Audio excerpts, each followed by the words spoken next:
তাহলে কি লিও হতে চলেছে তামিলের 1 নম্বর সিনেমা? লিওর ট্রেলার সামনে আসতে এমনটাই বলছেন নেটিজেনরা। তো কি অবস্থা, কেমন আছেন? আমি ডিরাম্মা সবুজ, আর আজকে কথা বলবো সদ্য রিলিজ হওয়া থালাপতি বিজয়ের লিও মুভির ট্রেলার নিয়ে।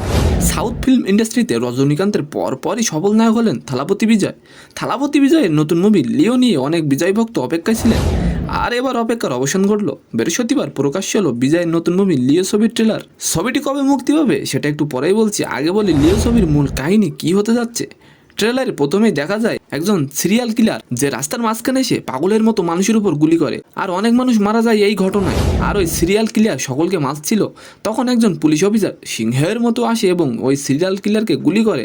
কিন্তু আফসোস, পুলিশ অফিসার যখন বন্দুকে লোড করছিল তখনই সেই সিরিয়াল কিলার তাকে গুলি করে দেয়। তারপর এন্ট্রি নেয় আমাদের প্রিয় ভিলেন সঞ্জয় দত্ত। আর সঞ্জয় দত্ত বলেন লিও সকলকে বোকা বানাতে পারে, কিন্তু তাকে নয়। তারপর সঞ্জয় দত্ত বিজয়কে অনেক মারধর করে, কিন্তু মনে হয় লিও ছবিতে বিজয়ের দুইটি রোল থাকতে পারে, একটি ইয়াং বিজয় আর একটা বয়স্ক। মূলত লিও সিনেমাটির কাহিনী পারিবারিক একটি গল্পে, যেখানে স্ত্রী কন্যাকে রক্ষা করতে নানা ধরনের সমস্যার মোকাবিলা করতে হয় বিজয়কে। আর থালাপতি বিজয় একটি চকলেট ফ্যাক্টরিতে কাজ করেন। আসলে ট্রেলার দেখে সবকিছু ক্লিয়ার করে বলা যাচ্ছে না যে এক্সাক্ট লিও মুভিটির গল্পটি কী হতে যাচ্ছে। এক্সাক্ট গল্পটি জানতে হলে অবশ্যই আপনাদেরকে লিও মুভিটি দেখতে হবে। আর লিও মুভিটি মুক্তি পাবে 19 অক্টোবর। তো আজকের ভিডিওটি কেমন লাগলো অবশ্যই কমেন্ট বক্সে জানাবেন।